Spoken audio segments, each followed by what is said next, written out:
नमस्कार, प्राची किचनमध्ये तुमचं पुन्हा खूप खूप स्वागत आहे. आजच्या माझ्या रेसिपीमध्ये आजची रेसिपी आहे एकदम साधी आणि सिंपल, जसं पटकन 10 मिनटात होणारी अशी रेसिपी आहे. हे बघा, भोपळ्याची फुलांची फुलं घेतलेत मी. जी भोपळा असतो ना, त्याला फुलं येतात अशा. त्या फुलांची भाजी बनवणार आहोत आपण. ते असे स्वच्छ धुवून घेतलेत मी, गाळून ठेवलेले ते. पण धुताना जरा कीड वगैरे असते, मग तुम्ही स्वच्छ धुवून घ्या. थोडंसं मिठाच्या पाण्यात घालून ठेवा, म्हणजे कीड वगैरे काय असेल तर निघून जाईल. त्याचबरोबर मी इथे 4-5 कांदे घेतलेत बारीक चिरून. त्याचबरोबर मी 4 इथे मिरच्या घेतल्यात. अशा एकदम बारीक नको चिरू, लहान मोहरं वगैरे खायची असलं तर तोंडात गावतील, त्याच्यामुळे मी अशा चिरून घेतल्यात. त्याचबरोबर 4-5 लसणाच्या पाकळ्या घेतल्यात चेचून. 1 वाटी खोबरं घेतलं ओलं. चवीपुरता मीठ, हळद घेतली आहे, मोहरी घेतली आहे फोडणीला आणि हिंग घेतली आहे. चला मग आपल्या रेसिपीला सुरुवात करूया. आता ही भाजी मी चिरून घेणार आहे. हे बाकी सगळं मी चिरून ठेवलेलं. हे आता भाजी थोडीशी चिरून घेऊया, आपण पालेभाजी चिरतो ना तशीच, आणि मस्त लागते. एक दिवस तुम्ही नक्की करून पहा. बाजारात पण भेटून जातात अशा फुलं आहे. तुम्ही एक दिवस नक्की घरी आणलात ना, बनवून खालचं पुन्हा पुन्हा बनवून खाणार. एवढी छान लागते भाजी. आणि तुम्ही ही कशाबरोबरही खाऊ शकता तुमच्या आवडीनुसार, भाकरी, भाजी, भात, आमटी, डाळीबरोबर, कशावर पण. चला मग माझ्या रेसिपीला सुरुवात करते मी. प्रथम मी हे चिरून घेते, ही बारीक एकदम, आणि एकदम असं जास्तही बारीक नाही चिरलात तरी चालेल. ही पटकन होऊन जाते हाताबरोबर. हे बघा, ही पटकन शिजते भाजी, 10 मिनटात तयार होते, पटकन झटपट. बघा, असे मी सगळे चिरून घेते बारीक बारीक.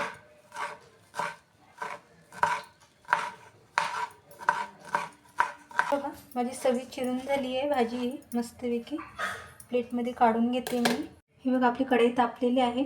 मी 2 चमचे तेल घालते. हे बघा, तुम्ही तेल तूप तुमच्या आवडीनुसार घालू शकता. त्याच्यानंतर मी हिंग टाकलं आहे. तेल, आपली कढई तापलेली आहे. त्याच्यानंतर मी मोहरी टाकते आहे थोडीशी, पण ही तडतडू देऊया. त्याच्यानंतर मी लसणाची पाकळ्या टाकते. त्याचबरोबर मी मिरची टाकते. ते मी कांदा चिरून घेतलेला, तो कांदा पण टाकते कढईत व्यवस्थित, आणि थोडंसं मिक्स करून घेते.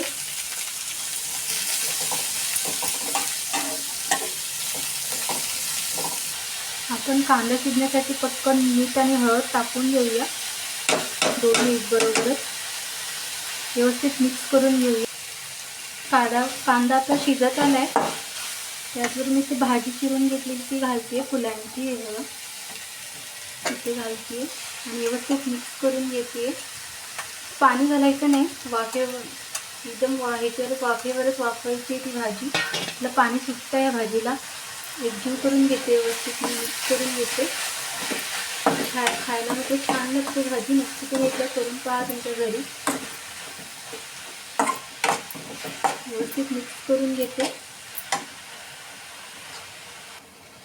मिक्स करून घेतले, मी झाकण मारून ठेवून देते आणि ताटावर थोडंसं पाणी ओतून वाफ काढून घेऊया आपण.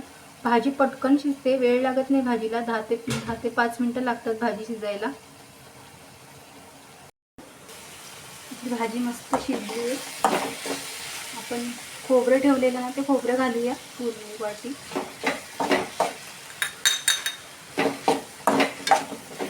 भाजी झालेली आहे. मी गॅस बंद करते.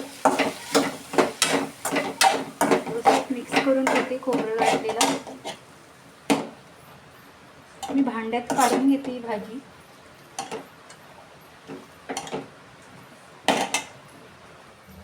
हे बघा, मी काढून घेतले. थोडीशी आपण त्याच्यात कोथिंबीर घालूया. तुमच्या आवडीनुसार, तुम्हाला आवडली तर तुम्ही घालू शकता, नाही घातली तरी चालतं, तसं काही नाही. आपली आजची भोपळ्याच्या फुलांची भाजी रेडी आहे.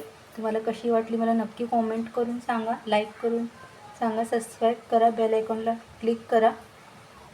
बघा, मस्त झाली आहे आजची भाजी, आणि तुम्हाला नक्की आवडेल. एकदा तुम्ही तुमच्या घरी नक्की करून पहा आणि मला नक्की कॉमेंट करून कळवा. जर तुम्हाला आवडली असेल तर तुमच्या परिवारासोबत शेअर पण करा ह्या रेसिपी. भेटूया अशा छान छान रेसिपी घेऊन, सोप्या रेसिपी घेऊन. तोपर्यंत मस्त खा, मस्त राहा. Bye bye.